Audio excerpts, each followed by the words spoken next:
terhubung di sini ya, mengingatkan agar jangan sampai kita putus asa dalam mendapatkan meraih ilmu dari majelis-majelis ilmu yang kita akan dapatkan. Bisa jadi ilmu-ilmu yang kita datangi di setiap saat dan jarang bisa menerapkannya dalam kehidupan kita, tapi dengan pertolongan Allah, insya Allah kita akan bisa mendapatkan ilmu yang kita harapkan. Masya Allah. Sedikit membuka dari kami narasumber atau moderator dari yang kita bisa sampaikan, dan segera kita akan memberikan kesempatan kepada beliau untuk kita ya, beliau Ustaz Mustafa Adari untuk bisa menyampaikan apa yang nanti kita akan dapatkan bersama, ilmu-ilmu yang akan mereka dapatkan dari kita ada dulu di majelis ilmu kita ini. Dan tema kita hari ini adalah mungkin aku enggan masuk surga. Baik, siapa yang enggan masuk surga? Apakah ada dari sebagian kita enggan masuk surga? Untuk lebih jelasnya kita akan berikan kesempatan kepada beliau, guru kita Ustaz Dr. Mustafa Adari MA, untuk menyampaikan tausiah dan nasihat kita di kesempatan kali ini. Dipersilakan Ustaz. Bismillahirrahmanirrahim. Assalamualaikum warahmatullahi wabarakatuh. Rabbil alamin. Wassalatu wassalamu ala asyrafil anbiya'i wa sayyidil mursalin. Nabiyyina Muhammadin wa ala alihi wa sahbihi wa man tabi'ahum bi ihsanin ila yaumiddin. Allahumma inna nas'aluka bi asma'ikal husna wa sifatikal ula an tu'allimana ma yanfa'una wa an tanfa'ana bima 'allamtana wa an tazidana 'ilman mala wa an taj'ala hadzal 'amal khalisan liwajhikal karim wa an tusahhila lana umurana wa talabana fil 'ilmi wa an tusliha lana qulubana wa syu'unana kullaha wa alla takilana ila anfusina tarfata 'ain innaka waliyyu dzalika wal qadiru 'alaihi. Mas sekalian, kaum muslimin dan kaum muslimat rahimana wa rahimakumullah. Alhamdulillah, segala puji hanya bagi Allah Subhanahu wa taala yang telah memberikan nikmat-nikmatnya yang tak terhingga kepada kita. Nikmat yang sangat banyak dan terus menerus Allah berikan. Mudah-mudahan kita menjadi hamba Allah yang pandai mensyukuri nikmatnya. Dengan mensyukurinya, nikmat tersebut akan terus terjaga. Terus Allah berikan kepada kita. Dan bersyukur juga Allah Subhanahu wa taala akan memberikan kepada kita tambahan-tambahan kenikmatan yang lainnya. Jemaah sekalian rahimana wa rahimakumullah, sungguh bisa hadir di majelis ilmu seperti ini merupakan nikmat yang besar. Mungkin banyak dari kita tidak bisa merasakan nikmat itu karena belum menyadarinya. Jemaah sekalian rahimana wa rahimakumullah, sebagaimana tadi disebutkan, ketika kita hadir di majelis ilmu seperti ini, Allah membangga-banggakan kita di hadapan para malaikatnya. Yang membangga-banggakan kita bukan makhluknya, tapi Allah sendiri. Dan Allah bangga-banggakan kita di hadapan malaikatnya, di hadapan makhluk-makhluk Allah yang suci. Sungguh ini merupakan kemuliaan yang sangat besar yang Allah berikan kepada kita. Jemaah sekalian rahimana rahimakumullah, di luar sana banyak orang yang tidak bisa hadir di majelis ilmu. Banyak orang yang tersibukkan oleh dunia.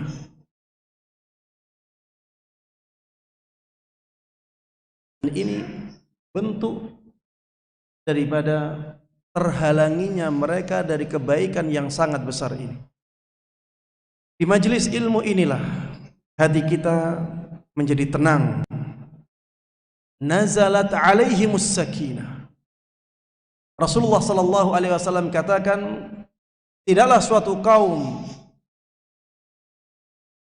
berkumpul di salah satu rumah Allah Subhanahu wa taala.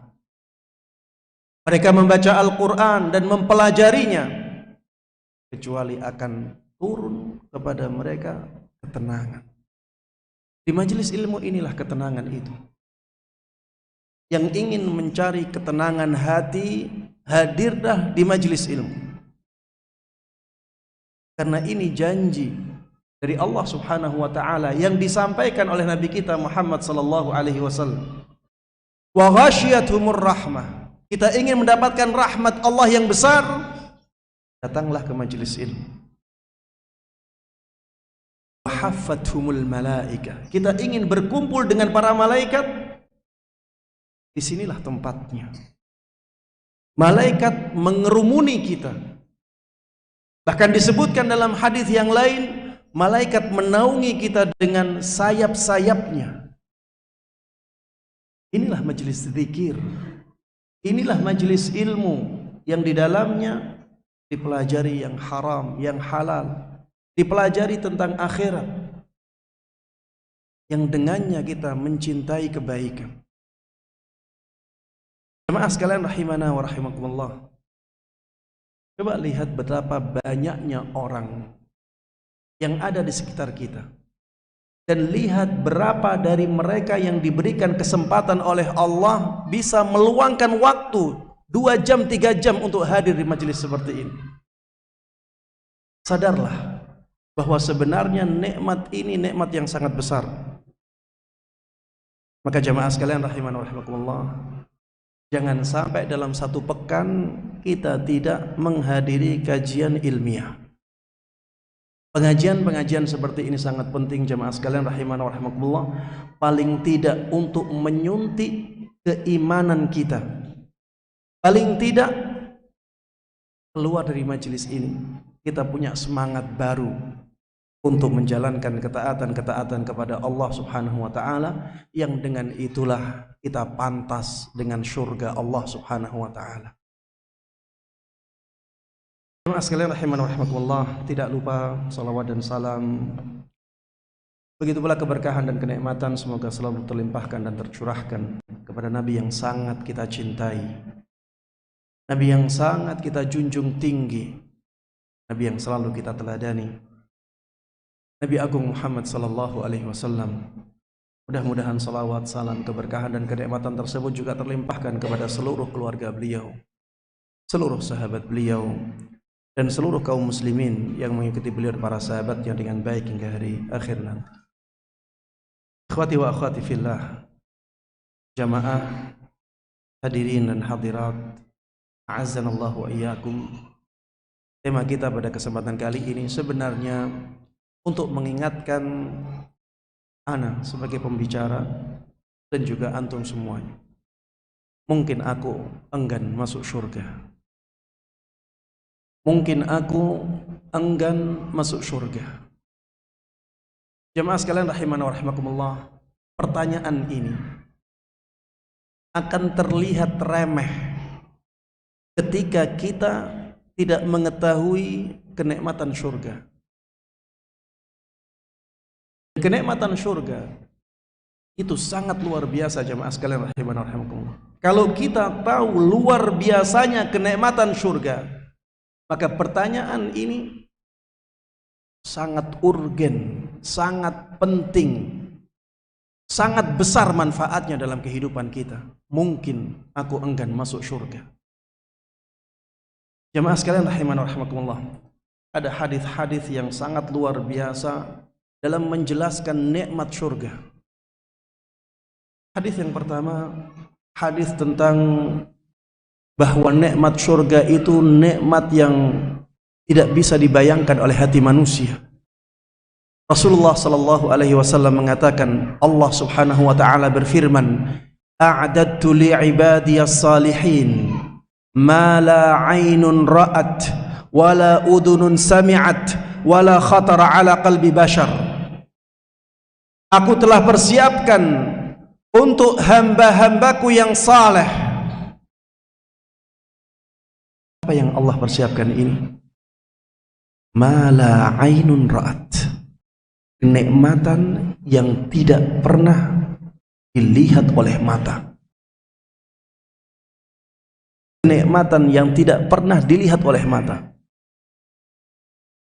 Indah apapun kenikmatan itu, kenikmatan surga lebih dari itu.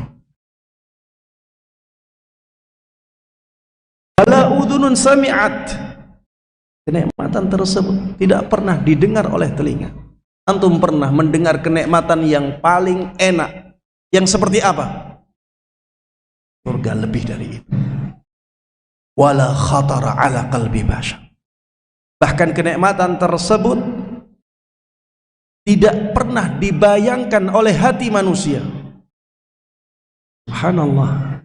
Bagaimana kenikmatan yang di luar khayalan ini? Inilah nikmat surga. Hadis yang pertama yang menunjukkan betapa istimewanya nikmat surga. Hadis yang kedua, jemaah sekalian rahimana wa rahimakumullah, hadis tentang orang yang paling terakhir masuk surga. Katakan oleh Nabi kita Muhammad sallallahu alaihi wasallam, inni la a'lamu akhira ahlin nari khurujam minha. Sungguh aku benar-benar tahu orang yang paling terakhir keluar dari neraka.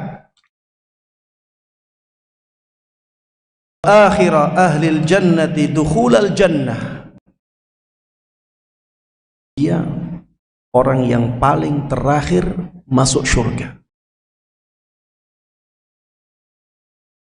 Rasulullah katakan, orang ini rajulun yakhruju minan nari habwa. Orang ini keluar dari neraka dalam keadaan merangkak. Kemudian diceritakan oleh Rasulullah sallallahu alaihi wasallam, ceritanya panjang. Di akhir hadis ini Rasulullah sallallahu alaihi wasallam mengatakan bahwa Allah mengatakan kepada orang ini, "Idhhab fadkhulil jannah fa inna laka mithla ad-dunya wa 'asharata amthaliha." Pergilah kamu sana masuk surga. Sesungguhnya bagianmu dari surga itu seperti dunia ini, bahkan 10 kali lipatnya.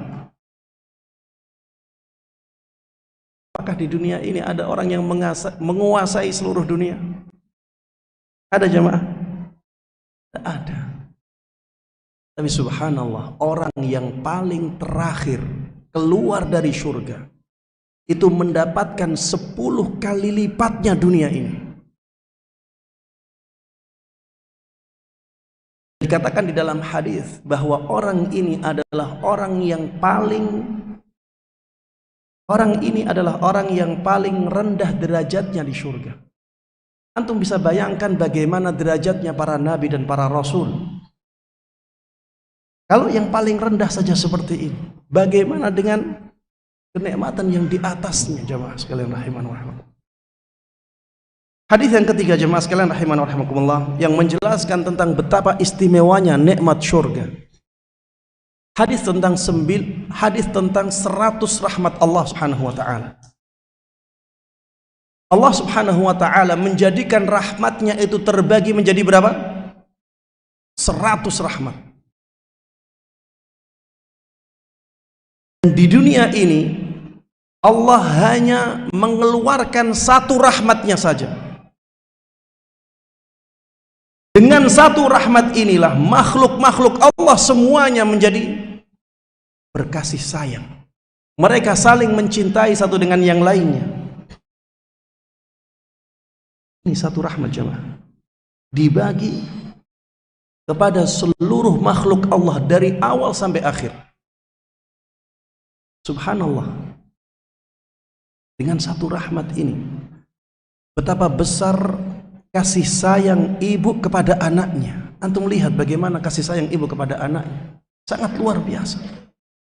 Bagaimana kasih sayang saudara kepada saudaranya, bagaimana kasih sayang seorang teman kepada teman akrabnya, bagaimana kasih sayang seorang istri kepada suaminya, suami kepada istrinya.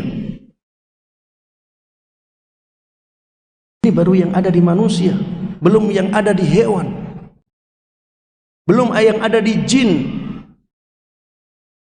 belum yang ada di bangsa malaikat. Subhanallah, satu rahmat dibagi-bagi seperti ini, kita masih melihat sesuatu yang luar biasa. Dan 99 rahmat yang lainnya Allah berikan kepada ahli syurga. Antum bisa bayangkan, kalau yang satu rahmat saja seperti ini, bagaimana kalau 99 rahmat? Itulah surga Allah subhanahu wa ta'ala. Jemaah sekalian rahimana wa rahimakumullah, hadis yang keempat yang menjelaskan tentang betapa istimewanya nikmat surga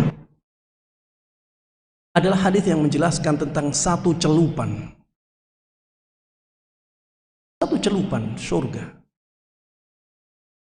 Rasulullah sallallahu alaihi wasallam pernah mengatakan dalam hadis yang sahih, nanti di hari kiamat Allah akan datangkan satu orang yang paling sengsara ketika hidup di dunia. Jadi orang ini tidak ada yang lebih sengsara hidupnya daripada orang ini. Didatangkan oleh Allah subhanahu wa ta'ala di hari kiamat nanti, dimasukkan ke dalam surga. Kemudian orang ini dicelupkan dengan satu celupan saja. Satu celupan saja. Setelah itu Allah subhanahu wa ta'ala tanya orang ini, ya bena Adam, hal ra'aita syarran qat? Wahai anak Adam, pernahkah engkau melihat satu keburukan saja? Satu keburukan saja, satu kesusahan saja, satu kesengsaraan saja, pernahkah engkau melihatnya? Apa kata orang ini? La wallahi ya Rabb, tidak, demi Allah wahai Rabb, aku tidak pernah melihat satupun kesusahan, satupun kesulitan, satupun kesengsaraan. Jemaah, satu celupan semuanya hilang. Semua kenangan keburukan yang ada di dunia yang dialami oleh orang yang paling sengsara ini hilang semuanya. Kenikmatan seperti apa ini? Surga Allah subhanahu wa ta'ala. Jemaah sekalian rahimani wa rahimakumullah, yang kelima, hadis tentang bahwa di surga tidak ada capek. Di surga tidak ada tidur. Di surga tidak ada sakit. Di surga tidak ada tua. Subhanallah. Kekuatan orang di surga itu 100 kali lipat kekuatan manusia di dunia. Ini semuanya disebutkan oleh Nabi kita Muhammad sallallahu alaihi wasallam. Antum bisa bayangkan. Jadi kenikmatan yang sangat luar biasa itu akan bisa kita rasakan setiap saat karena kekuatan kita sangat luar biasa. Dikasih 100 kekuatan manusia. Dan tidak ada jeda. Kita tidak lelah dalam menikmati kenikmatan itu. Tidak ada, ya karena tidak lelah, akhirnya tidak ada tidur. Kalau tidak ada tidur, makan terus. Kalau tidak ada tidur, menikmati kenikmatan terus. Semuanya kita nikmati tanpa henti. Ini subhanallah. Antum di dunia, ya, yang masih muda-muda, ada kekhawatiran nanti saya tua, nanti saya keriput, nanti kepala saya jadi putih. nanti tenaga saya menjadi lemah, nanti saya akan semakin lama ya, semakin membungkuk, semakin lemah, nanti saya kena stroke dan seterusnya. Semuanya tidak ada di surga Allah Subhanahu wa taala. Fala tasqumu abada. Kata Allah Subhanahu wa taala untuk penduduk surga, kalian tidak akan sakit selama-lamanya. Apalagi sakit ya, lelah saja tidak ada. Jamaah sekalian rahimana wa rahimakumullah. Ini kenikmatan yang sangat luar biasa yang Allah janjikan untuk kita. Seringkali kita tidak menyadarinya. Kemudian hadis yang terakhir yang menjelaskan tentang luar biasanya kenikmatan surga adalah kenikmatan melihat wajah Allah. Hadis yang menjelaskan tentang kenikmatan melihat wajah Allah Subhanahu wa ta'ala. Surga nanti, setelah penduduk surga menikmati kenikmatan yang luar biasa, akhirnya Allah Subhanahu wa ta'ala menemui ahli surga di hari Jumat. Kemudian Allah Subhanahu wa ta'ala mengatakan kepada mereka, hal azidukum, maukah kalian aku berikan tambahan kenikmatan? Penduduk surga merasa heran, kenikmatan yang sangat luar biasa ini ada tambahannya lagi. Maka ya, hadisnya agak panjang. Intinya akhirnya Allah Subhanahu wa ta'ala menyingkap tabir wajahnya sehingga penduduk surga bisa melihat wajah Allah Subhanahu wa ta'ala. Disebutkan oleh Nabi kita Muhammad sallallahu alaihi wasallam bahwa ahli surga tidaklah diberikan kenikmatan yang lebih nikmat daripada melihat wajah Allah Subhanahu wa ta'ala. Antum bisa bayangkan betapa nikmatnya melihat wajah Allah. Kalau yang nikmat surga saja, nikmat yang di luar khayalan manusia, dan ini lebih dari itu. Subhanallah. Antum menyadari sebagian dari nikmat surga ini, kemudian antum menanyakan kepada diri antum sendiri, mungkin aku enggan masuk surga? Ini pertanyaan yang sangat berbobot jamaah sekalian rahimana wa rahimakumullah. Pertanyaan ini perlu untuk kita ulang-ulang untuk diri kita. Mungkinkah aku orang yang enggan masuk surga? Maka jamaah sekalian rahimana wa rahimakumullah, mari kita dengar hadis Nabi Muhammad sallallahu alaihi wasallam yang diriwayatkan oleh sahabat Abu Hurairah radhiyallahu taala anhu, bahwa Rasulullah sallallahu alaihi wasallam pernah bersabda, kullu ummati yadkhulunal jannata illa man aba. Semua umatku mereka akan masuk surga kecuali orang yang menolaknya, kecuali orang yang enggan memasukinya. Sahabat bertanya karena mereka heran, apa ada orang yang enggan masuk surga? Mereka tahu betapa tingginya, betapa istimewanya, betapa besarnya nikmat surga. Apa ada orang yang menolaknya? Mereka bertanya, ya Rasulullah, wa man ya'bah? Wahai Rasulullah, siapakah orang yang menolak masuk surga itu? Maka Rasulullah sallallahu alaihi wasallam mengatakan, man ata'ani dakhalal jannah wa man 'asani faqad aba. Siapapun yang taat, yang mengikutiku, maka dia akan masuk surga. Sebaliknya, siapa yang bermaksiat kepadaku, dialah yang menolak untuk masuk surga. Siapa yang bermaksiat kepadaku, dialah yang menolak masuk surga. Jemaah sekalian rahimana rahimakumullah, hadis ini memberikan pelajaran yang sangat berharga. Pelajaran yang pertama, bahwa rahmat Allah itu sangat luas sekali. Rahmat Allah sangat luas sekali. Dan rahmat itu tampak pada ucapan-ucapan Rasulullah sallallahu alaihi wasallam. Rasulullah katakan, kullu ummati yadkhulunal jannah. Semua umatku akan masuk surga. Semua umatku akan masuk surga. Di sini tersirat makna rahmat, kasih sayang Rasulullah sallallahu alaihi wasallam untuk umatnya. Rasulullah berharap umatnya masuk surga semuanya. Kullu ummati yadkhulunal jannah illa man aba, kecuali orang yang menolak.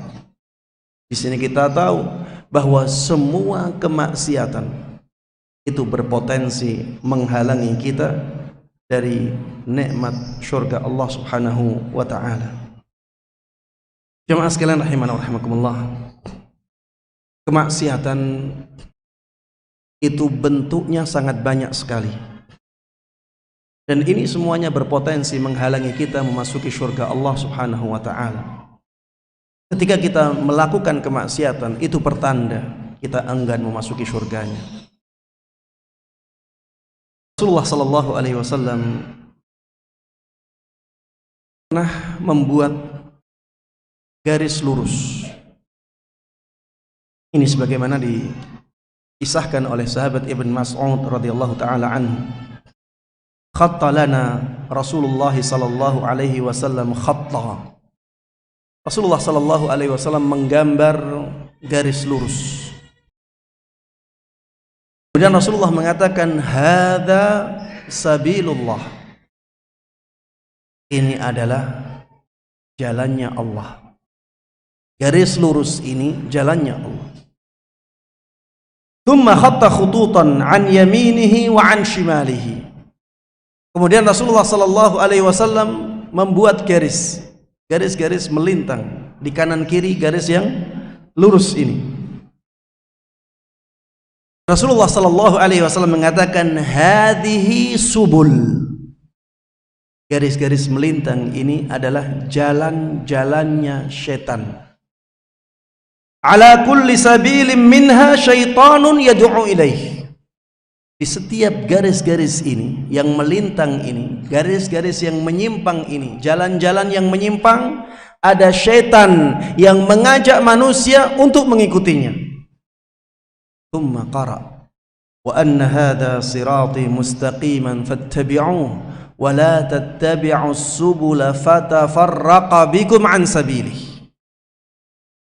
Kemudian Rasulullah sallallahu alaihi wasallam membaca ayat yang sesuai dengan apa yang beliau gariskan ini, apa yang beliau gambarkan ini.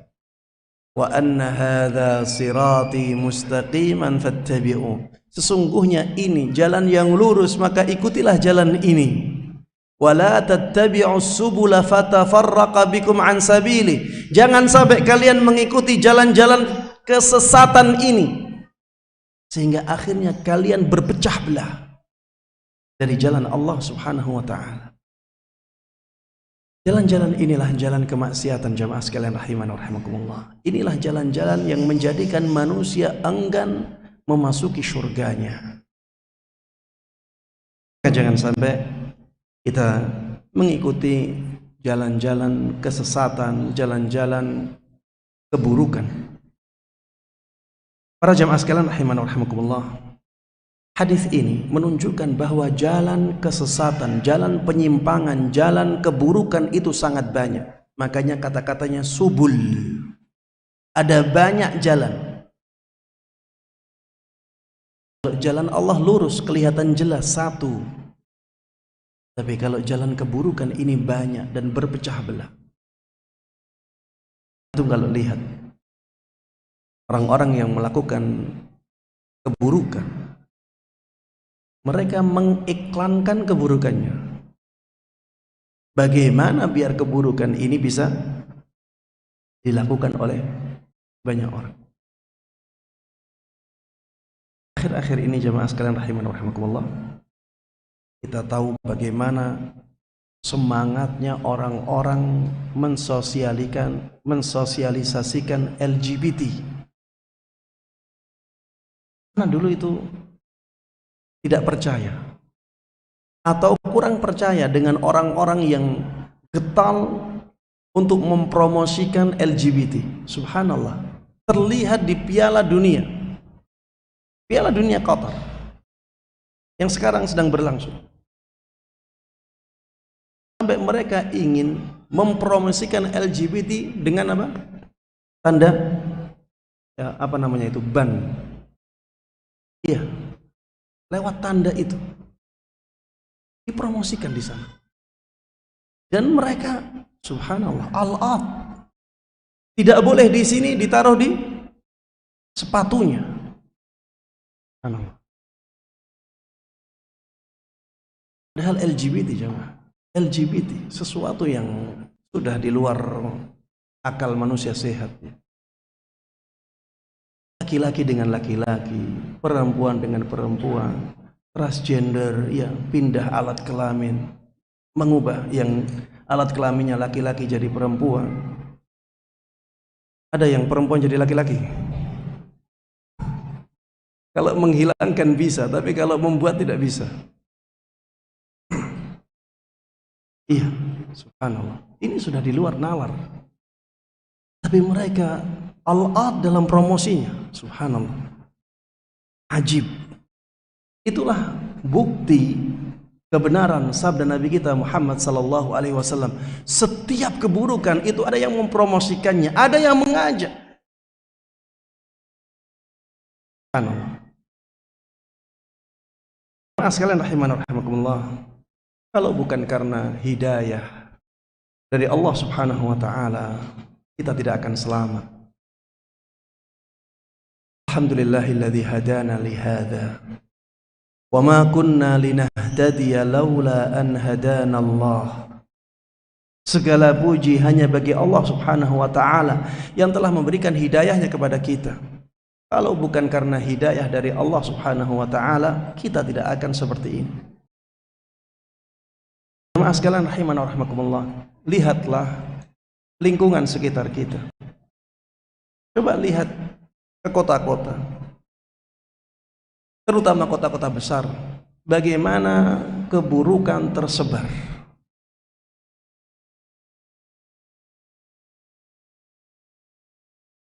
Coba lihat gadget, YouTube, media sosial, bagaimana keburukan itu dengan sangat mudah dilihat oleh manusia. Subhanallah, masih ada hamba-hamba Allah yang Allah jadikan sebagai hamba-hambanya yang saleh, orang-orang yang baik, yang berusaha untuk menghidupkan sunnah Nabi Muhammad sallallahu alaihi wasallam. Kalau bukan karena hidayah dari Allah Subhanahu wa taala, kita tidak akan selamat, jemaah. Luar biasa. Godaan keburukan itu luar biasa. Apalagi yang remaja, jemaah. Coba lihat ya, SMP, SMA, apalagi yang sudah kuliah. Godaan pacaran itu luar biasa. Sekarang kalau ada orang SMA belum pernah pacaran, itu emas, itu mutiara. Apalagi yang S1 belum pernah pacaran, luar biasa sekarang. Ada seorang ulama salaf yang mengatakan, ini padahal di zaman mereka, laisal ajab mimman halak kaifa halak, walakinil ajab mimman naja kaifa naja. Tidak mengherankan bagaimana orang itu rusak, bagaimana dia rusaknya, tidak mengherankan. Tapi yang mengherankan itu ketika ada orang yang masih bisa selamat, padahal keadaan lingkungannya sudah sangat buruk. Kalau bukan karena Allah Subhanahu wa taala, maka ini tidak akan terjadi. May yahdillahu fala mudhillalah wa may yudlil fala hadiyalah.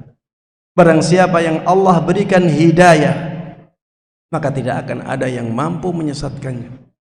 Dan barang siapa yang disesatkan oleh Allah Subhanahu wa taala, tidak akan ada orang yang mampu memberikan hidayah kepadanya.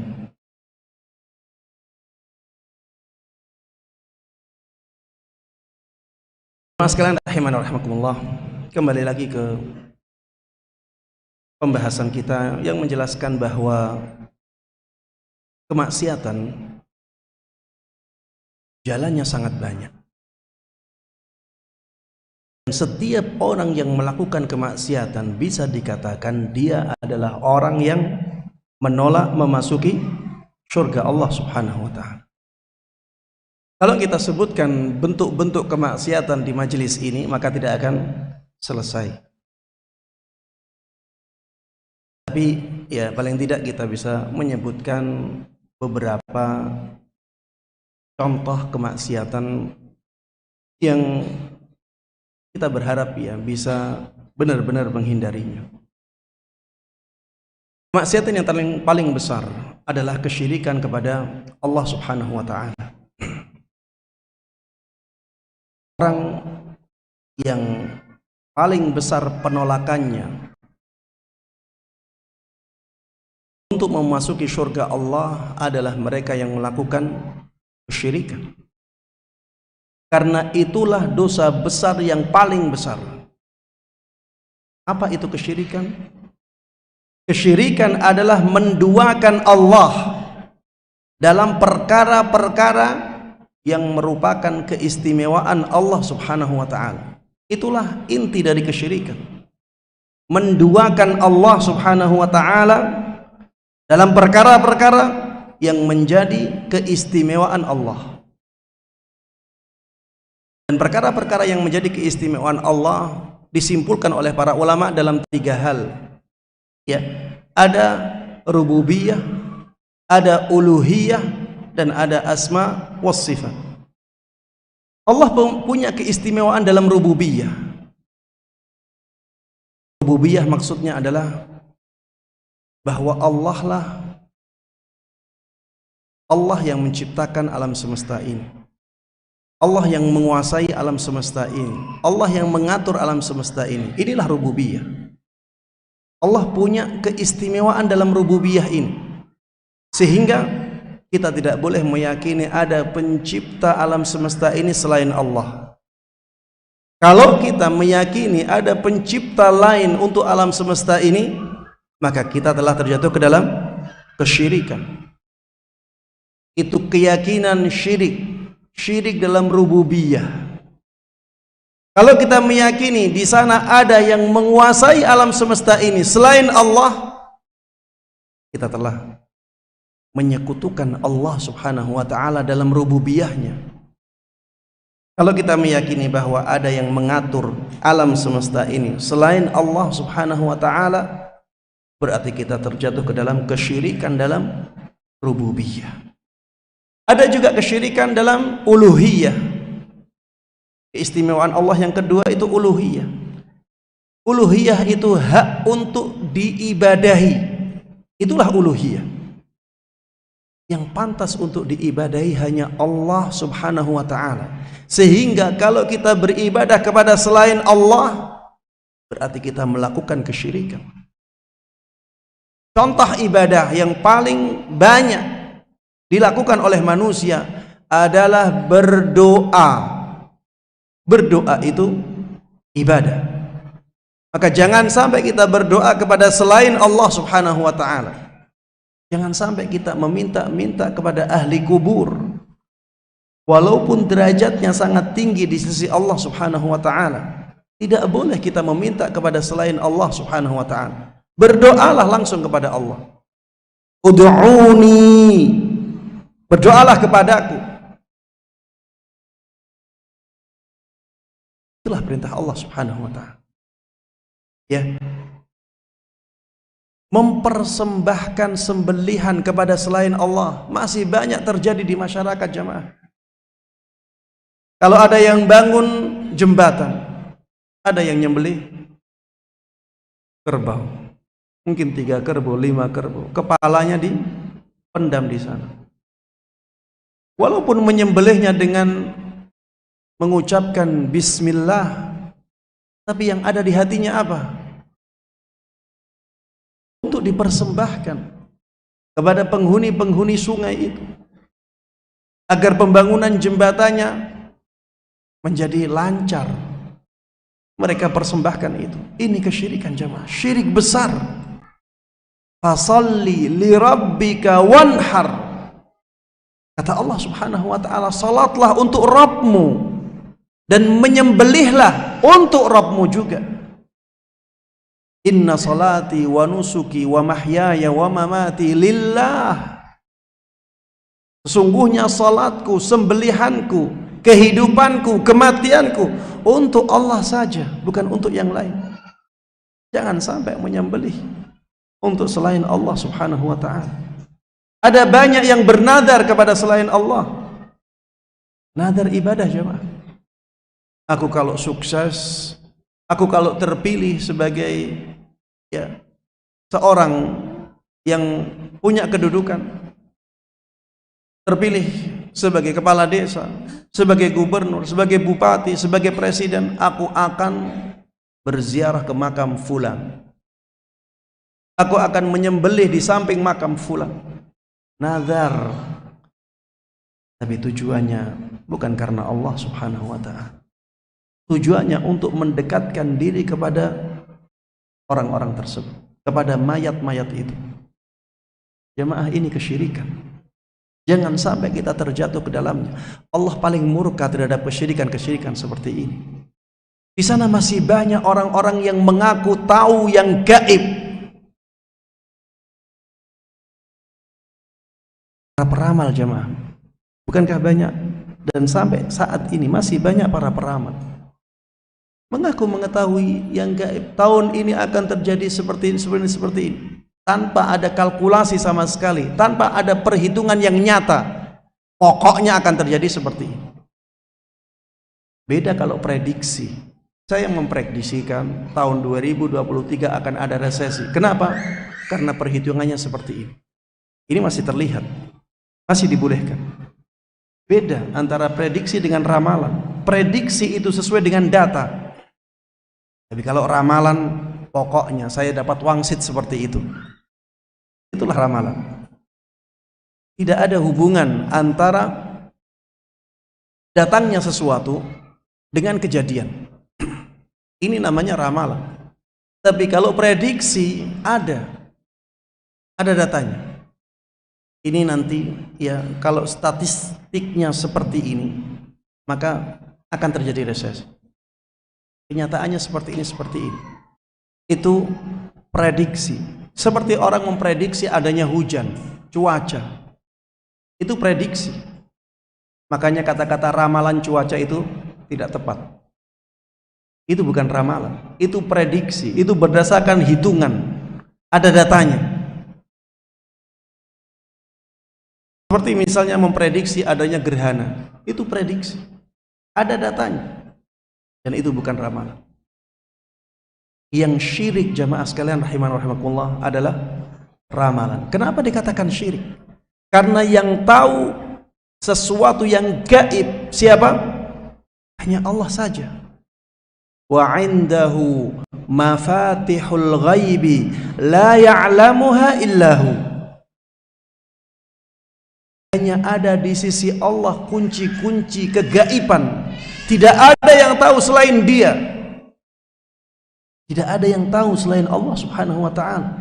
Ini hak istimewa Allah.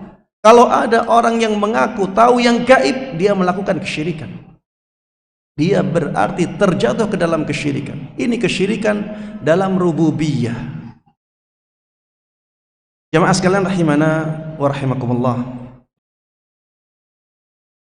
Allah Subhanahu wa ta'ala mengatakan di dalam Al-Quran, innahu may yushrik billah faqad harramallahu alaihil jannah wa ma'wahun nar wa ma lidzalimina min ansar. Sesungguhnya orang yang melakukan kesyirikan kepada Allah Subhanahu wa ta'ala, maka Allah benar-benar haramkan dia dari masuk surga, tempatnya neraka, dan tidak ada seorang penolong pun bagi orang-orang yang zalim. Jamaah sekalian rahiman rahimakumullah, masyarakat kita masih memandang remeh kesyirikan. Kalau misalnya terjadi pembunuhan, masyarakat melihat ini sesuatu yang sangat luar biasa buruknya. Kalau terjadi mutilasi, ini orang, ya, orang nggak manusia lagi. Melihat sesuatu itu sangat besar sekali. Perzinaan apabila terjadi, apalagi perzinaannya dengan terang-terangan, masyarakat sangat mengingkari sekali. Sekalian rahimanallah, perzinaan, pembunuhan, penjambretan, korupsi, itu dosa-dosa besar, iya, tapi tidak lebih besar daripada dosa kesyirikan. Tidak lebih besar daripada dosa kesyirikan. Rasulullah sallallahu alaihi wasallam sampai mengatakan, "Ala unabbiukum bi akbaril kabair?" Tidak maukah kalian aku kabarkan tentang dosa besar yang paling besar? Rasulullah ulangi sampai 3 kali.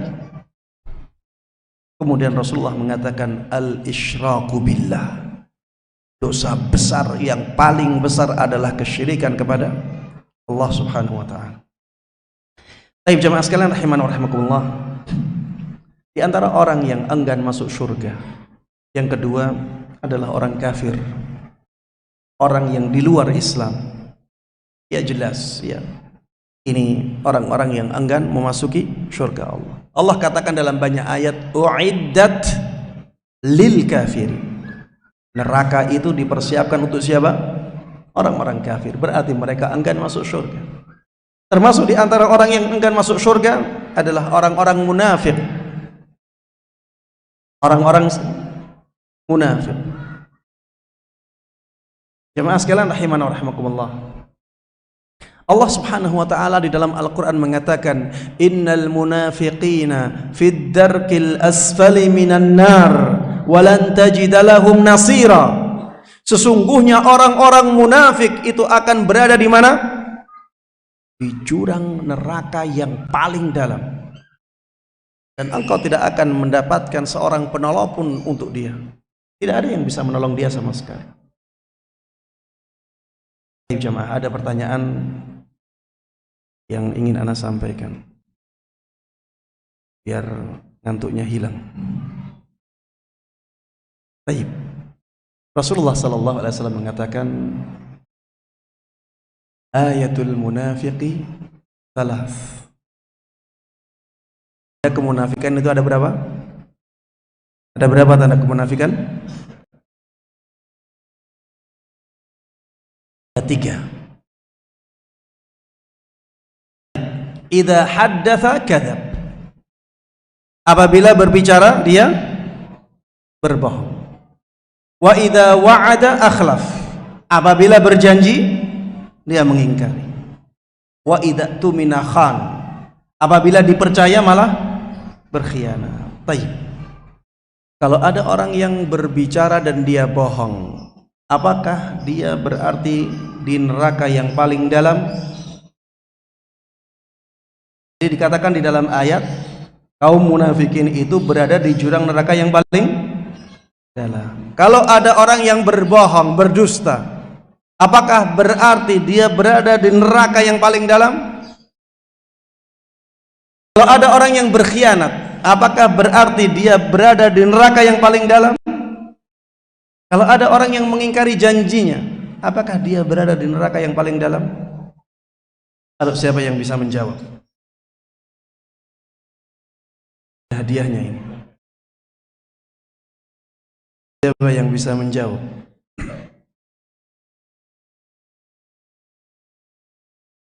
Jemaah, kita boleh berijtihad di sini. Nanti kalau ijtihadnya salah bisa diperbaiki, bisa diluruskan.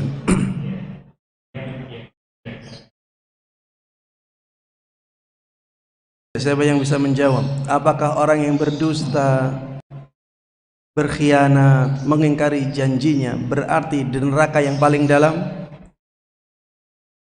Ayo adik-adik, ada yang sudah pernah mendapatkan pelajaran ini?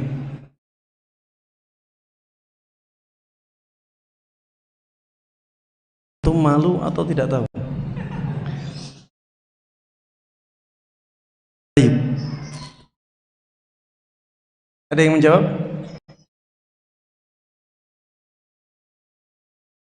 Silahkan kalau ada yang mau menjawab. Tidak ada ya? Ana husnudzan saja, antum semuanya malu. Baik. Jamaah sekalian rahimana wa rahimakumullah. Yang disebutkan di dalam ayat adalah kemunafikan dalam keyakinan. Sedangkan yang disebutkan di dalam hadis adalah kemunafikan dalam amalan. Sehingga konteksnya berbeda. Yang disebutkan di dalam ayat khusus untuk kaum munafikin, yang mereka benar-benar munafik dalam keyakinannya. Jadi mereka menyembunyikan kekufuran di dalam hatinya dan menampakkan keislaman. Itulah munafik dalam keyakinan. Itulah yang masuk dalam ayat. Innal munafiqina fid darkil asfali minan nar. Sesungguhnya orang-orang munafik itu berada di neraka yang paling dalam. Maksudnya kaum munafikin yang munafik dalam keyakinannya. Mereka bukan Islam. Mereka tidak Islam. Tapi mereka menampakkan keislaman. Inilah munafik dalam keyakinan. Sedangkan yang ada dalam hadis Nabi Muhammad sallallahu alaihi wasallam itu adalah amalan-amalan yang menjadi tanda kemunafikan. Bukan berarti kalau orang melakukan amalan tersebut kemudian dia keluar dari Islam menjadi penduduk neraka yang paling dalam, tidak. Ya, itu merupakan kemaksiatan, bahkan bisa jadi dosa besar. Tapi orang yang melakukannya tidak keluar dari keislaman. Orang yang berdusta, ya, bukan berarti dia keluar dari Islam kemudian berada di neraka yang paling dalam selama-lamanya, tidak demikian. Orang yang berkhianat, ya, orang yang mengingkari janji juga demikian. Ya, mereka melakukan perbuatan orang munafik. Tapi statusnya masih seorang muslim. Taib jamaah sekalian rahimana rahimakumullah. Yang keempat, orang yang enggan masuk surga di antaranya adalah orang yang murtad. Orang yang keluar dari Islam. Ya. Allah Subhanahu wa taala katakan di dalam surat Al-Baqarah ayat 217, "Wa may yartadid minkum 'an dinihi fayamut wa huwa kafir." Faulaika habitat a'maluhum fid dunya wal akhirah wa ulaika ashabun nari hum fiha khalidun. Barang siapa yang murtad keluar dari agamanya kemudian akhirnya dia mati dalam keadaan kufur, faulaika habitat a'maluhum. Mereka itulah orang-orang yang amalan-amalannya terhapuskan fid dunya wal akhirah, baik di dunia maupun di akhirat. Wa ulaika ashabun nar, dan mereka adalah para penduduk neraka, hum fiha khalidun, dan mereka di dalamnya selama-lamanya. Ya, jadi orang-orang yang murtad mereka jelas ya orang yang enggan memasuki surga Allah Subhanahu wa taala. Orang yang kelima di antara orang yang enggan masuk surga adalah ahli bid'ah. Ahli bid'ah termasuk di antara orang-orang yang enggan memasuki surga Allah Subhanahu wa taala. Rasulullah sallallahu alaihi wasallam di dalam sebuah hadis mengatakan, iftaraqatil yahud ala 71 firqah. Orang-orang Yahudi mereka terpecah belah menjadi 71 golongan. Waftaraqatin nasara ala 72 firqah. Sedangkan orang-orang Nasara mereka terpecah menjadi 72 golongan. Waftaraqat wasataftariqu hadhihi al-ummah ala 73 firqah. Sedangkan umatku ini mereka akan terpecah menjadi berapa? 73 golongan. Kulluha finnar illa wahid. Semuanya akan berada di neraka kecuali satu. Semuanya akan berada di neraka kecuali satu. Ini kata Rasulullah sallallahu alaihi wasallam. Ini menunjukkan bahwa 72 mereka semuanya enggan memasuki surga Allah Subhanahu wa taala. Kecuali satu orang. Para sahabat bertanya, siapa satu ini wahai Rasulullah? Rasulullah mengatakan, humul jamaah. Merekalah kelompok yang bersatu di atas kebenaran. Merekalah orang-orang yang bersatu di atas hak, ya, di atas sesuatu yang hak. Di dalam hadis yang lain disebutkan dengan redaksi ma ana alaihi al-yaum wa ashabi. Mereka adalah orang-orang yang berada di atas jalanku dan jalan para sahabatku. Mereka adalah orang-orang yang berada di atas jalanku dan jalan para sahabatku. Inilah ahlus sunnah wal jamaah. Ahlus sunnah wal jamaah itulah orang-orang yang pantas dengan surga Allah Subhanahu wa taala. Adapun yang lainnya pada asalnya mereka dimasukkan ke neraka Allah Subhanahu wa taala. Na'udzubillahi min dzalik. Kebalikan dari ahlus sunnah ya ahlul bid'ah. Yang 72 golongan tersebut adalah ahlul bid'ah, dan mereka lah ahli neraka, sehingga mereka adalah orang yang enggan memasuki surga Allah Subhanahu wa taala. Di dalam hadis juga disebutkan yang lain, ya, wa iyyakum wa muhdatsatil umur. Jauhilah oleh kalian perkara-perkara yang baru dalam agama. Fa inna kulla muhdatsatin bid'ah wa kulla bid'atin dhalalah wa kulla dhalalatin finnar. Karena sesungguhnya semua yang diada-adakan dalam agama adalah kebid'ahan, dan semua kebid'ahan adalah penyimpangan, dan semua penyimpangan tempatnya di neraka. Semua penyimpangan tempatnya di mana? Di neraka. Jangan sampai antum bilang, masuk akal enggak sih? Iya. Semua penyimpangan di neraka. Masuk akal enggak sih? Ya jelas masuk akal. Innallaha ala kulli syai'in qadir. Allah Maha berkuasa atas segala sesuatu. Allah berkuasa untuk menciptakan sebuah amalan, kemudian memasukkan amalan tersebut ke dalam nerakanya. Jangan sampai kita tolak hadis hanya dengan kata-kata yang seperti itu. Kemudian yang keenam, orang-orang yang enggan memasuki surga Allah Subhanahu wa taala adalah para pelaku dosa besar. Para pelaku dosa besar. Kalau ingin tahu ya dosa-dosa besar itu apa saja, baca kitab Al-Kabair punyanya Imam Az-Zahabi rahimahullahu taala. Itu diantara kitab yang sangat bagus ya, yang mengumpulkan dosa-dosa besar. Di sana juga ada kitab Az-Zawajir an Iktirafil Kabair ya, punyanya Al-Haytami. Itu juga menyebutkan dosa-dosa besar. Dosa-dosa besar itu bisa menjauhkan seseorang dari surga Allah Subhanahu wa taala. Sehingga para pelaku dosa besar berarti mereka enggan memasuki surga Allah Subhanahu wa taala. Dosa besar ini banyak sekali jamaah. Ya, ada dusta, ada zina, ada mencuri, ada membunuh, ya. Ada memakan harta riba. Jamaah, memakan harta riba.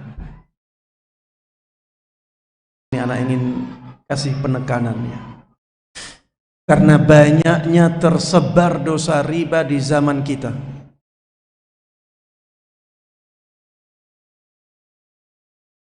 Dulu jamaah, orang membeli kredit itu jarang. Barang-barang yang mahal yang diberi dengan cara kredit, mobil beli dengan kredit, motor beli dengan kredit. Tapi kalau gayung, kipas angin, setrika, orang dulu ya tidak berpikir untuk beli secara kredit. Sekarang jamaah sekalian rahimana wa rahimakumullah, apapun bisa dikreditkan, apapun. Bahkan ada yang cicilannya hanya 1.000 rupiah. Karena sampai kaget. cicilan Rp1.000. Karena memang yang dibeli harganya Rp50.000. Rp1.000 cicilan. Ada yang setiap hari 1.000, setiap hari di rekeningnya atau di saldo ya uang digitalnya dikurangi 1.000. Kredit inilah yang sekarang menjadi sumber riba. Sekarang riba itu kebanyakan di kredit. Jarang ada kredit yang syar'i sampai saat ini. Ada tapi jarang. Kalau dibandingkan dengan kredit yang ribawi, ya mungkin kurang dari 5% yang syar'i. Kurang dari 5%.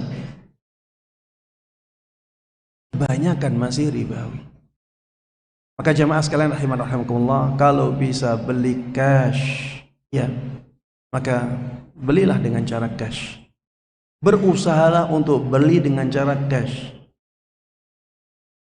Sekarang bukan hanya kredit saja. Yang sekarang menjadi sumber riba juga pinjaman online. Subhanallah, pinjaman online ini kita tidak membayangkan ya yang seperti ini terjadi saat ini. Jadi kalau kita pinjam harganya lebih murah. Sudah dipinjami dapat diskon. Kalau belinya cash nggak dapat diskon kita. Ini subhanallah. Ini termasuk bukti yang tadi ya. Di sana ada keburukan-keburukan yang banyak orang mempromosikannya. Pinjaman online. Ya, beberapa berita ya kita membaca banyak mahasiswa yang terjerat pinjaman online. Kalau kita lihat beranda di FB kita, ya sebentar-sebentar ada tawaran pinjaman online.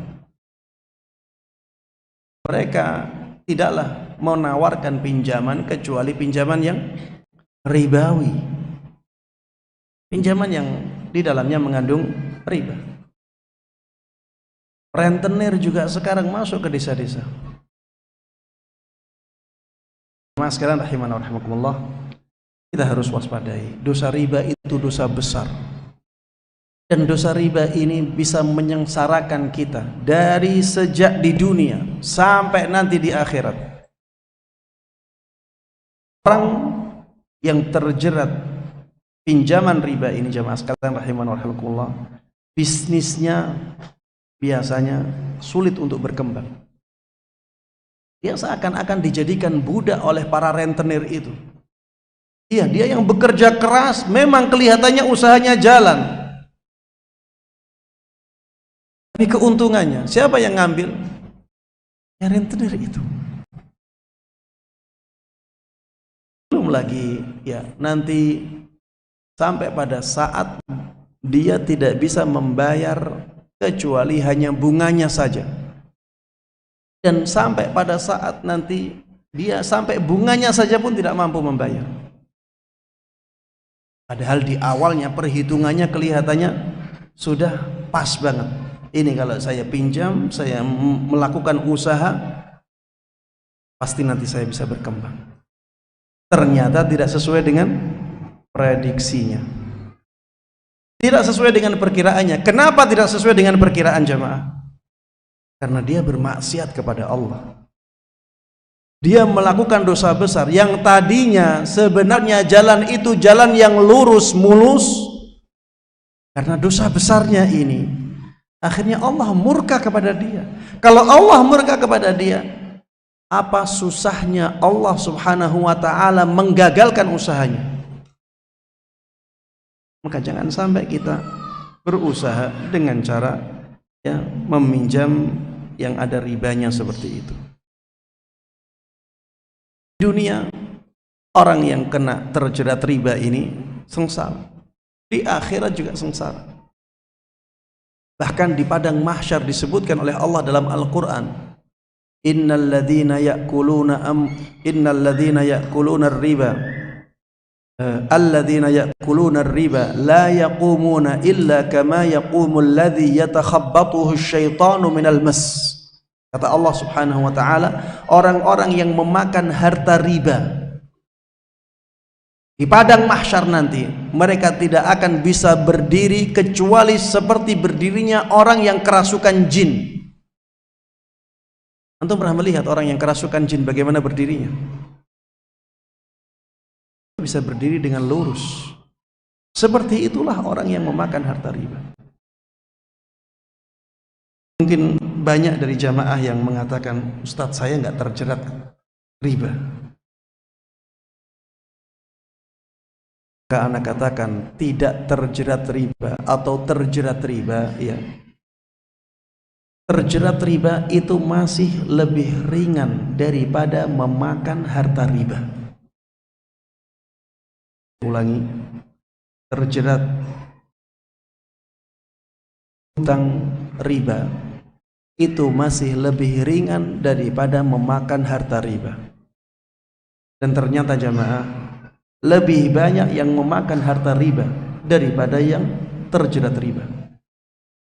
Siapa yang memakan harta riba ini? Di antaranya adalah orang-orang yang menabung di bank yang ada bunganya. Menabung di bank ribawi. Kalau ada ribanya, ada bunganya, berarti ada ribanya, dan kita yang memakannya. Nasabah itu yang membungai bank. Nasabah itu yang makan bunganya. Dan ini diancam neraka jemaah.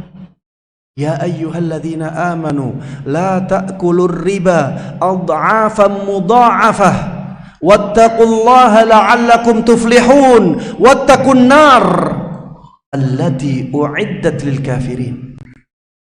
Wahai orang-orang yang beriman, jangan sampai kalian memakan riba yang berlipat-lipat. Wattaqullah, takutlah kalian kepada Allah Subhanahu wa ta'ala, la'allakum turhamun, mudah-mudahan Allah memberikan rahmat kepada kalian. Wattaqun nar, takutlah kepada neraka. Ini menunjukkan bahwa riba bisa mengantarkan seseorang ke neraka Allah. Allah katakan demikian, jangan kalian makan riba, takutlah kepada neraka. Wattaqun nar allati u'iddat lil kafirin, dan yang neraka tersebut dipersiapkan untuk orang-orang yang kufur. Jemaah sekalian rahiman wa rahimakumullah, berapa di antara manusia yang punya rekening di bank ribawi, dan berapa di antara mereka yang perhatian untuk mengeluarkan jatah ribanya agar tidak dia makan? Berapa jemaah? Sedikit. Berarti dosa riba ini benar-benar sudah merajalela di zaman kita jemaah. Apalagi ya, ada di antara orang-orang yang punya uang banyak jemaah, mereka ingin uangnya ini beranak pinak. Apa yang dilakukan? Deposito. Karena dia tidak butuh uang, daripada uangnya kena inflasi, akhirnya ditaruh saja di deposito. 3 bulan, jarak 1 tahun, jarak 3 tahun. Nanti setelah itu dia ambil. Ketika dia ambil, dia dapat bunga yang lebih besar daripada bunga tabungan biasa. Riba jemaah. Dan ini dosa besar. Jemaah sekalian rahiman wa rahimakumullah, coba kita merenungi firman Allah Subhanahu wa ta'ala. Ya ayyuhalladzina amanu ittaqullaha wa dharu ma baqiya minar riba in kuntum mu'minin. Wahai orang-orang yang beriman, takutlah kalian kepada Allah Subhanahu wa ta'ala dan tinggalkanlah sisa-sisa riba. Tinggalkanlah sisa-sisa riba apabila kalian benar-benar beriman. Illam taf'alu fa'dzanu biharbin minallahi wa rasul. Kalau kalian tidak melakukan ini, maka umumkan peperangan. Melawan siapa? Melawan Allah dan Rasulnya. Siapa yang berani melawan Allah dan Rasulnya? Jemaah sekalian rahimana wa rahimakumullah, kalau kita tahu ya, kalau kita tahu yang seperti ini dan kita bisa mengalihkan rekening kita ke rekening-rekening yang tanpa bunga, kita punya kewajiban jemaah. Kita punya kewajiban untuk menyelamatkan diri kita dari bunga riba. Ustaz, bagaimana dengan bunga-bunga yang telah lalu? Allah katakan, "Faman ja'ahu mau'izatun mir rabbih fantaha falahu ma salaf wa amruhu ila Allah."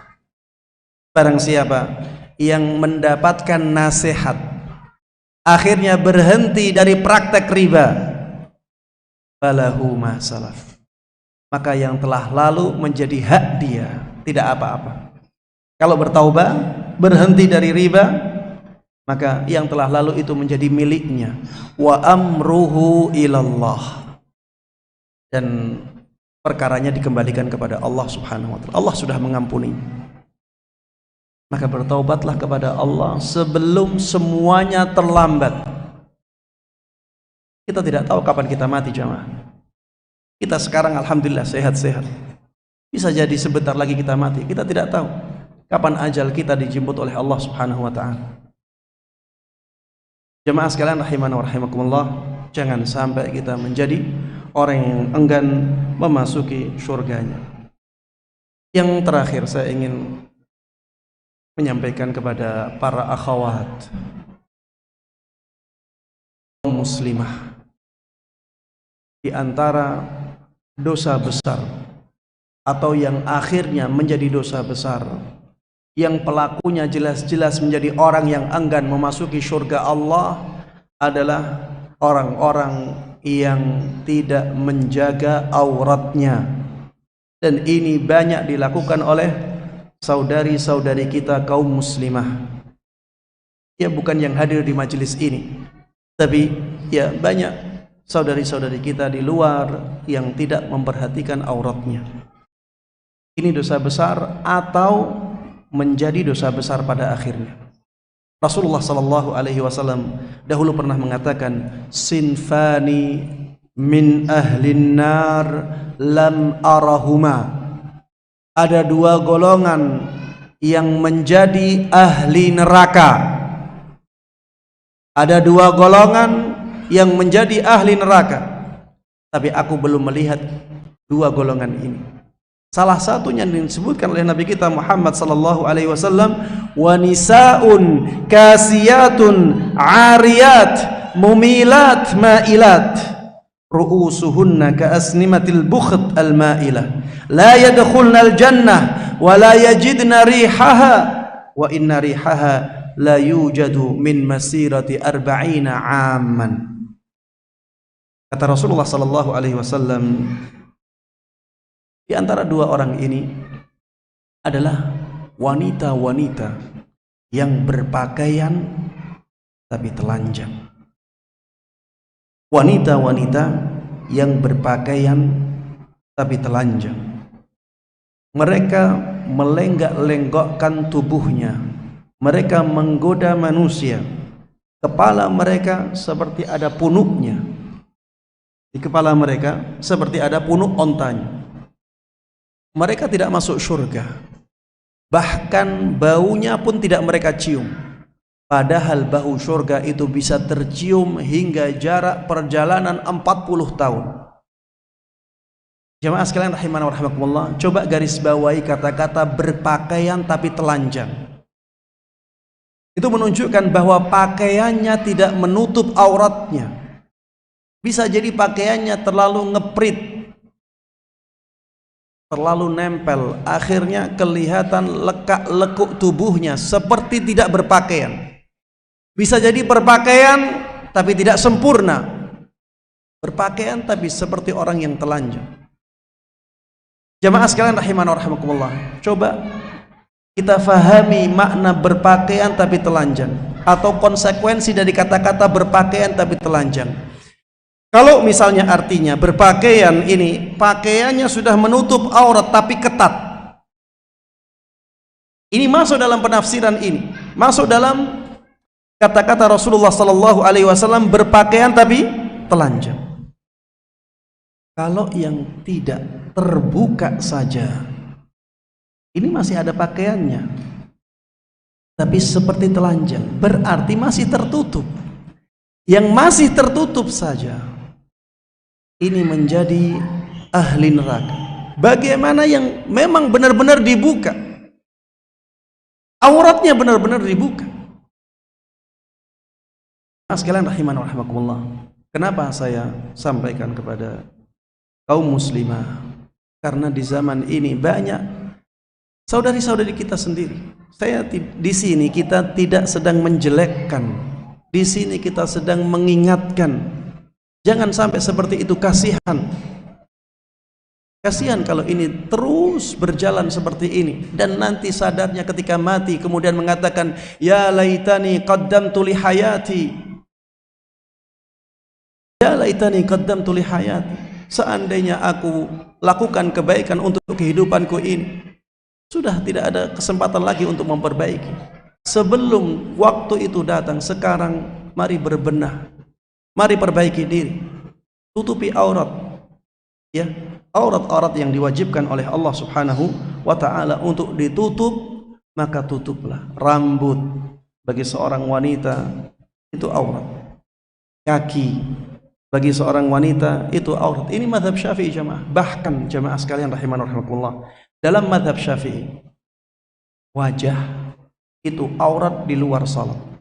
Ya, saya menyampaikan mazhab Syafi'i karena memang kebanyakan dari masyarakat Indonesia itu bermazhab Syafi'i. Silahkan dirujuk ke kitab-kitab fikih. Wajah di luar salat dalam mazhab Syafi'i yang mu'tamad itu aurat. Walaupun ya anak pribadi lebih menguatkan pendapat yang mengatakan bahwa wajah bukanlah aurat, tapi dalam mazhab Syafi'i ya memang seperti itu. Maka jamaah sekalian rahimana wa rahimakumullah, perhatikan masalah aurat ini. Yang punya istri, wahai para suami, antum semuanya bertanggung jawab terhadap istri-istri kalian. Kullukum ra'in wa kullukum mas'ulun an ra'iyatih. Setiap dari kalian adalah pemimpin, dan setiap pemimpin akan mempertanggungjawabkan kepemimpinannya. Para suami adalah para pemimpin di keluarganya. Maka perhatikan aurat istri, perhatikan aurat anak-anak perempuannya. Itu adalah rakyat kalian di keluarga.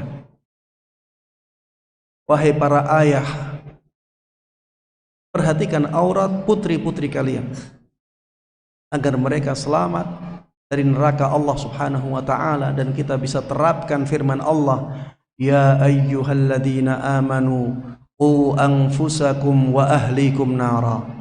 Hai orang-orang yang beriman, selamatkan diri kalian dan keluarga kalian dari api neraka. Jamaah sekalian rahimana wa rahimakumullah, mungkin ada yang mengatakan, Ustaz, ada yang mengatakan bahwa membuka aurat itu bukan dosa besar. Saya katakan jamaah, kalaupun pada asalnya bukan dosa besar, kalau kita pakai logika ini, iya bukan dosa besar, misalnya kita terima logika itu. Tapi jamaah sekalian rahimana wa rahimakumullah, dosa kecil kalau bertumpuk-tumpuk jadi besar tidak? Orang yang membuka auratnya, berapa kali dia melakukan perbuatan itu?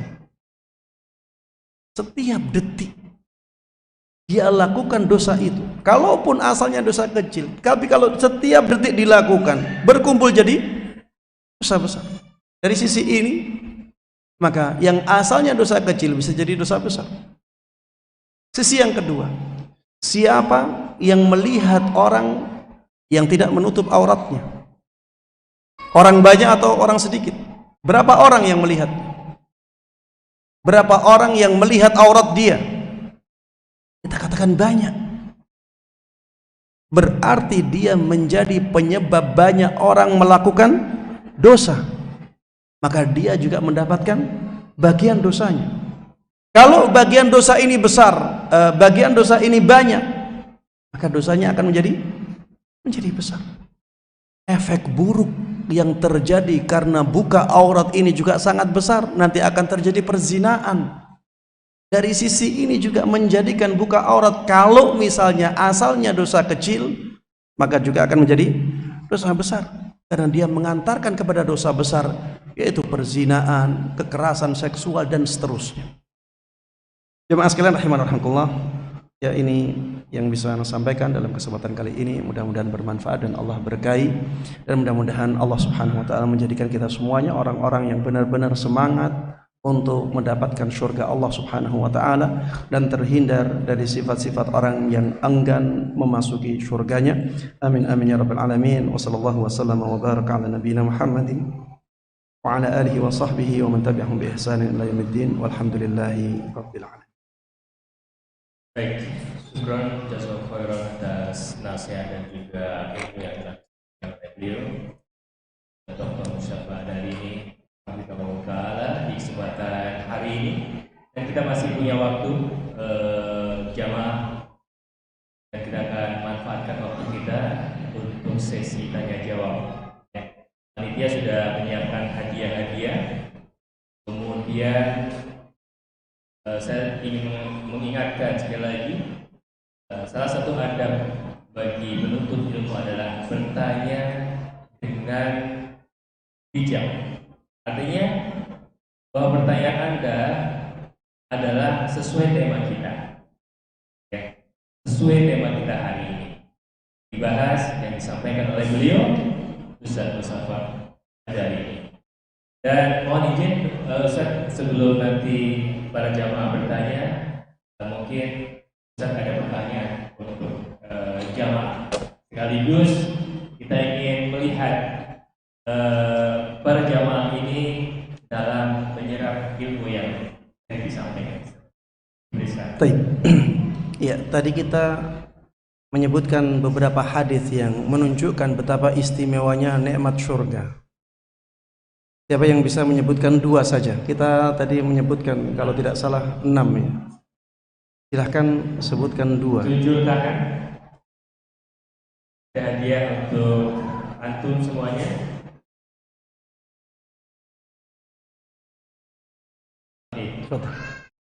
Mas panitia depan, sebutkan nama dan jawabannya. Gak boleh nyontek ya. Baik.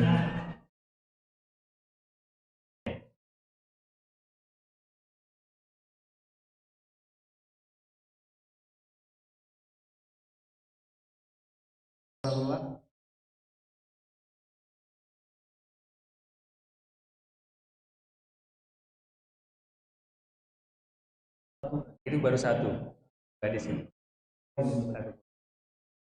Yang kedua.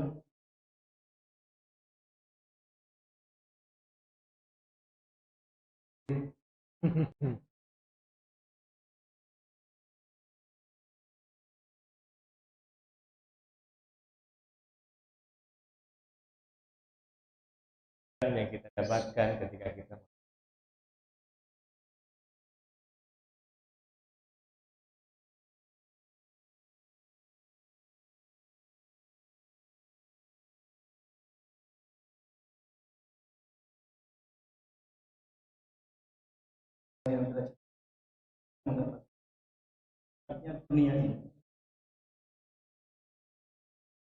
ada. Baik, siap-siap untuk yang lainnya ya.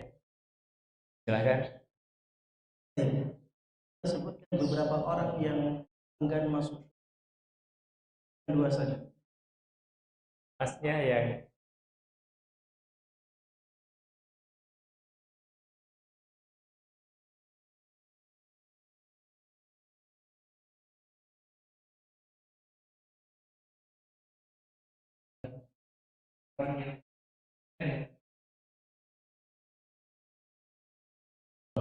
bisa menyebutkan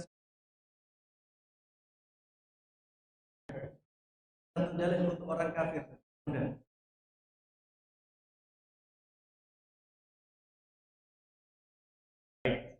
Ya.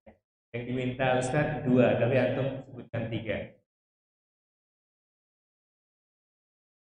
Baik, kita selingi untuk antum bertanya ya. Silakan kalau ada pertanyaan. Saya yang di belakang yang tadi dapat hadiah dulu. Silakan.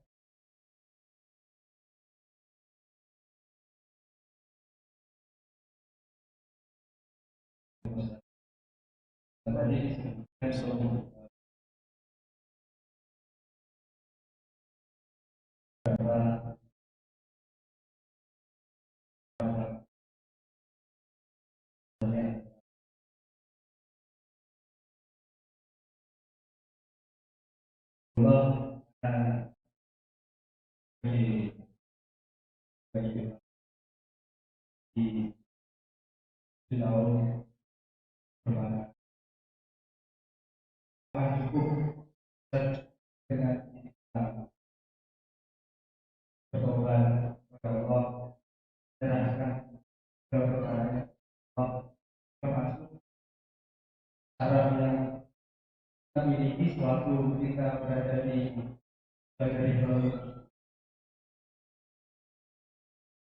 cukup dengan bertobat saja, terus mengembalikan perkara-perkara yang pernah kita lakukan lalu. Jemaah sekalian rahimanallah, alhamdulillah ya Allah, hidayah membuka hati untuk meninggalkan dunia riba itu merupakan keuntungan yang sangat besar yang Allah berikan kepada antum ya. Tentang yang ditanyakan, bertobat kepada Allah. Ini banyak orang yang berfatwa dan anak dan memberatkan orang-orang yang taubat dari dunia riba. Orang yang ketika masuk itu dunia riba, sehingga waktu yang lama kemudian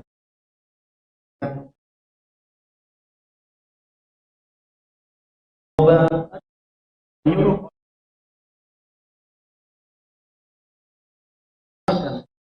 harta-harta yang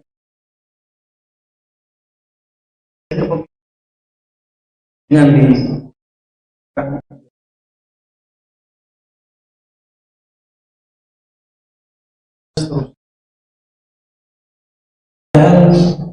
tidak mewajibkan itu ya. Apalagi ketika keadaannya memang orang seperti ini banyak yang tidak tahu. Allah Subhanahu wa taala di dalam Al-Qur'an mengatakan, ya sebagaimana saya sampaikan tadi di dalam kajian, faman ja'ahu maw'idhatun min rabbih fantaha falahu ma salafa wa amruhu ila Allah. Surat Al-Baqarah ayat 275. Antum buka saja di surat Al-Baqarah ayat 275. Allah katakan di sana, barang siapa yang mendapatkan nasihat untuk meninggalkan riba, fantaha, akhirnya dia meninggalkan riba itu, dia berhenti, falahu ma salaf, maka menjadi miliknya apa yang telah lalu. Jadi harta yang dia dapatkan dari riba itu menjadi miliknya.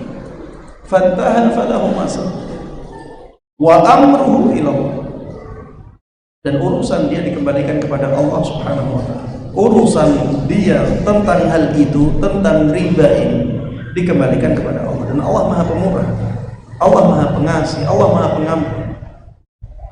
Maka berhentilah dari riba dan mulailah dengan kehidupan baru yang bersih dan jauh dari riba.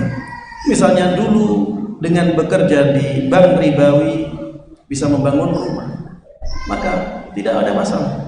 Rumah tersebut menjadi halal bagi orang yang bertaubat dari dunia riba dan bisa digunakan, dan hidupkan rumah tersebut dengan ibadah kepada Allah Subhanahu wa taala sehingga menjadi rumah yang nyaman dan berkah.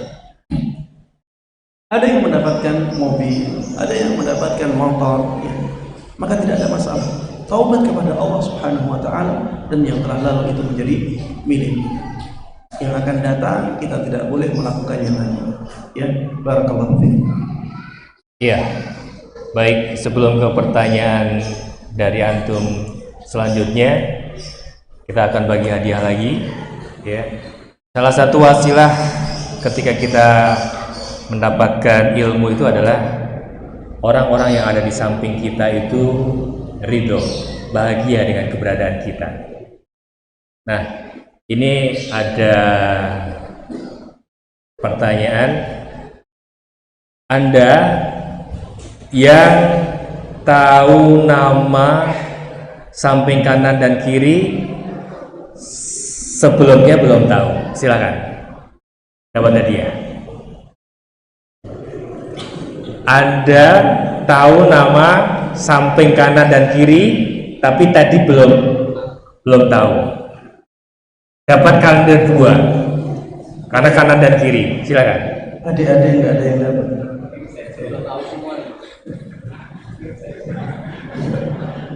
Tapi jujur ya. Iya, jujur. Kanan dan kiri, Anda tahu nama kanan kiri Anda, tapi sebelumnya Anda belum tahu. Ini yang mau ngasih hadiah nggak mau ngasih hadiah. Iya, hadirin yang dirahmati Allah Subhanahu Wa Taala, inilah termasuk dari mungkin ya koreksi kita bersama. Ketika kita hadir di majelis ilmu, ya hanya yang kita kasih salam assalamualaikum hanya orang-orang yang kita kenal saja.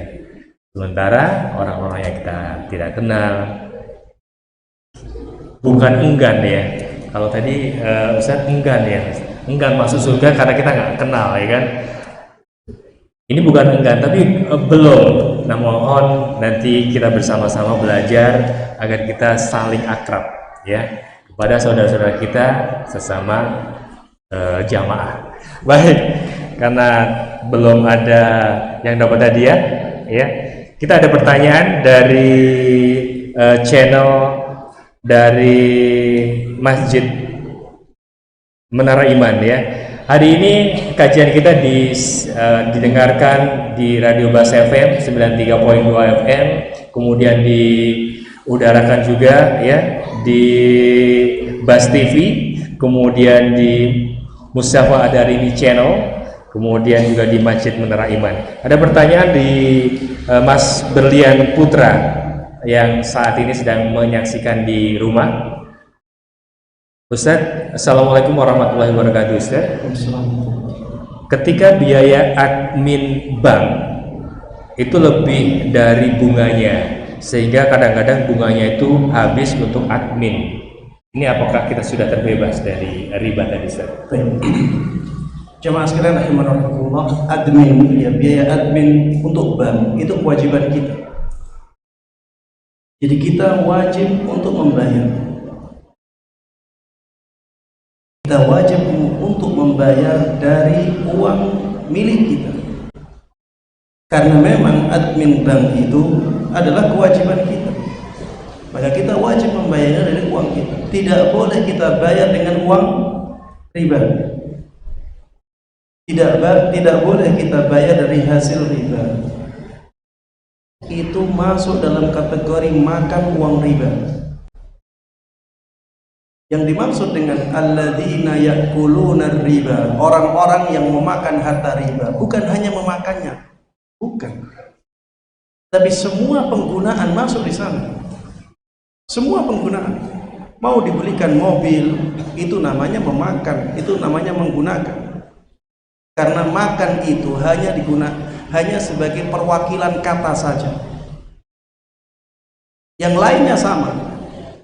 Ya, misalnya digunakan untuk membeli rumah, digunakan untuk membeli mobil. digunakan untuk membayar kewajiban dia. Ini masuk semuanya dalam kata-kata ya'kuluna riba. Ya, la ta'kulur riba, jangan makan harta riba. Maksudnya jangan kalian gunakan harta riba. Kalian ambil harta riba itu untuk kemudian akhirnya kalian gunakan, baik untuk makan ataupun penggunaan yang lain.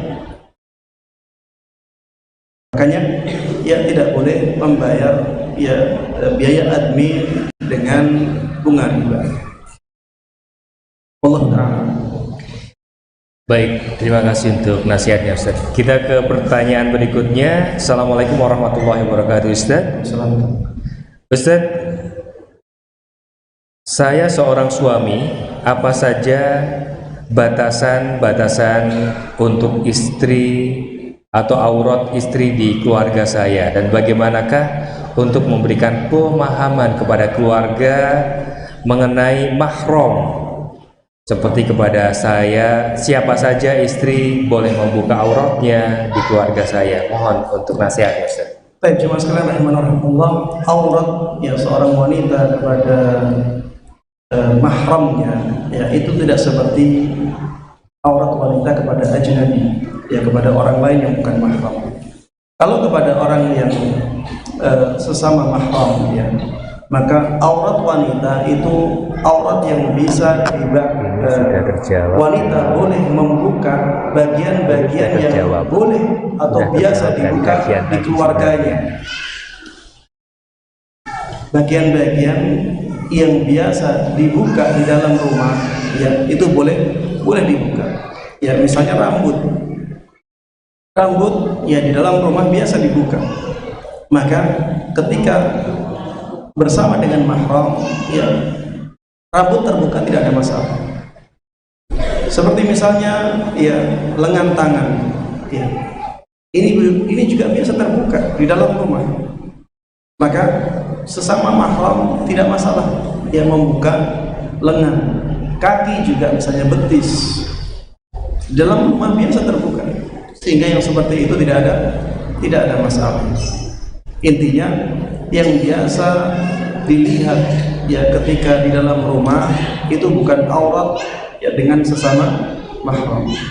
Adapun kepada orang lain ya misalnya orang yang bukan mahramnya, maka ya auratnya lebih ketat daripada itu. Ya semua badan aurat kecuali wajah dan tangan. Ya kecuali wajah dan tangan. Ya bahkan ada yang mengatakan semua tubuh wanita di hadapan orang lain itu aurat. Ya, anak lebih memilih pendapat yang saya sampaikan tadi, semua badan wanita itu aurat kecuali wajah dan tangannya. Wallahu a'lam. Baik. Baik, ini ada pertanyaan. Baik, silakan. Baik, assalamualaikum warahmatullahi wabarakatuh. Waalaikumsalam warahmatullahi wabarakatuh. Ustaz tadi menyebutkan 3 ciri orang munafik. Salah satunya adalah berjanji tapi tidak ditepati. Apakah termasuk juga orang yang berjanji dan dia tidak menepatinya, tapi sebelumnya ia mengucapkan insya Allah dan dia tidak menepati janji itu karena ada uzur? Apakah termasuk ke dalam orang-orang munafik? Syukran. Baik, jemaah sekalian rahimanallah, menepati janji kewajiban. Ya.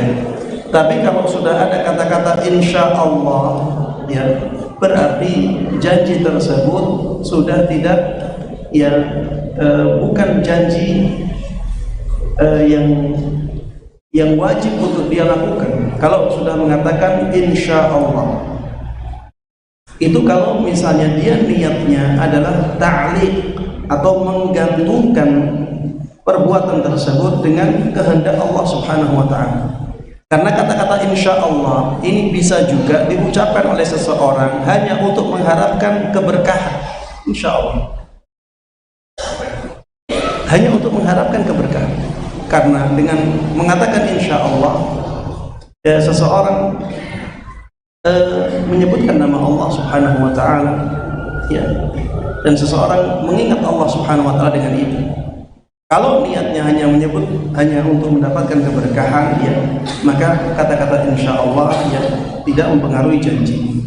Tapi kalau niatnya memang menggantungkan janji tersebut dengan kehendak Allah, maka ya akhirnya tidak menjadi janji yang harus dilakukan. Tapi jamaah sekalian rahimanallah, jangan sampai kita menjadikan insya Allah sebagai alat untuk tidak menepati janji. Sehingga kalau ada orang sudah mengatakan insya Allah akhirnya tidak percaya. Jangan sampai seperti itu. Makanya jemaah sekalian rahimanallah, berusaha untuk tetap menepati janji walaupun kita mengucapkan insya Allah. Orang-orang yang selalu menepati janjinya walaupun mengucapkan insya Allah, maka kata insya Allah itu tetap akan menjadikan orang percaya kepada dia. Berbeda kalau biasanya mengucapkan insya Allah itu tidak menepati janji, maka orang tidak percaya ketika dia mengatakan insya Allah. Ya, jangan sampai kita merendahkan kata-kata insya Allah karena kita sering tidak menepati janji dengan kata-kata itu. Baik. Kemudian disebutkan di sini tidak menepati janjinya karena udzur. Kalau karena udzur, udzur itu alasan yang diterima oleh syariat. Kalau karena udzur, tanpa mengucapkan insya Allah pun kita tidak berdosa. Walaupun kita tidak menepati janji, karena ada udzur. Ya misalnya, ketika ada orang mengatakan, anak mau kasihkan HP ini insya Allah, ya atau tanpa insya Allah, besok aku akan kasih HP ini ke kamu karena besok saya dapat HP yang lebih bagus dari orang lain. Misal, ternyata besoknya orangnya nggak jadi, ngasih, mungkin karena ada orang lain yang lebih tepat untuk dikasih HP itu, akhirnya dikasih ke orang, nggak jadi dikasih ke kita. Akhirnya kita nggak jadi ngasih ke orang lain karena kita masih sangat membutuhkan HP ini. Maka ini udzur, ya, ini udzur, ini alasan yang dibenarkan oleh syariat untuk tidak menepati janji. Karena kalau kita kasihkan ini, ya, maka nanti akhirnya malah mudarat yang besar akan menimpa kita. Ya, kita akhirnya akan terganggu, ya, kegiatan kita setiap hari. Allah Ta'ala. Baik, hadirin yang dirahmati Allah SWT, mengingat waktu ya, kita akan ada kajian sesi berikutnya. Kita akan mohonkan nasihat penutup. Ya, silakan. Alhamdulillah dari ni'matihi shalihat, segala puji bagi Allah Subhanahu wa taala yang hanya dengan nikmat-nikmatnya lah semua kebaikan menjadi sempurna. Jemaah sekalian rahimanallah, alhamdulillah kita sudah sampai di penghujung kajian kita dan alhamdulillah kita sudah mendapatkan banyak ilmu dari kajian ini. Tinggal kita mempraktekkannya, tinggal kita menerapkannya dalam kehidupan. Ya, mudah-mudahan Allah Subhanahu wa taala memberikan taufiknya kepada kita semuanya untuk bisa menerapkan semua ilmu agama yang sampai kepada kita dan menyebarkannya kepada orang lain dengan baik dan mudah. Amin amin ya rabbal alamin. Saya juga berdoa mudah-mudahan sebagaimana Allah Subhanahu wa taala mengumpulkan kita semuanya di tempat yang mulia ini saat ini, mudah-mudahan juga nantinya Allah Subhanahu wa taala mengumpulkan kita semuanya di syurga firdausnya bersama para nabi, para siddiqin, para syuhada dan para salihin. Amin amin ya rabbal alamin. Sallallahu wasallam wa baraka ala nabiyyina Muhammadin wa ala alihi wa sahbihi wa man tabi'ahum bi ihsan ila yaumil din. Walhamdulillahi rabbil alamin.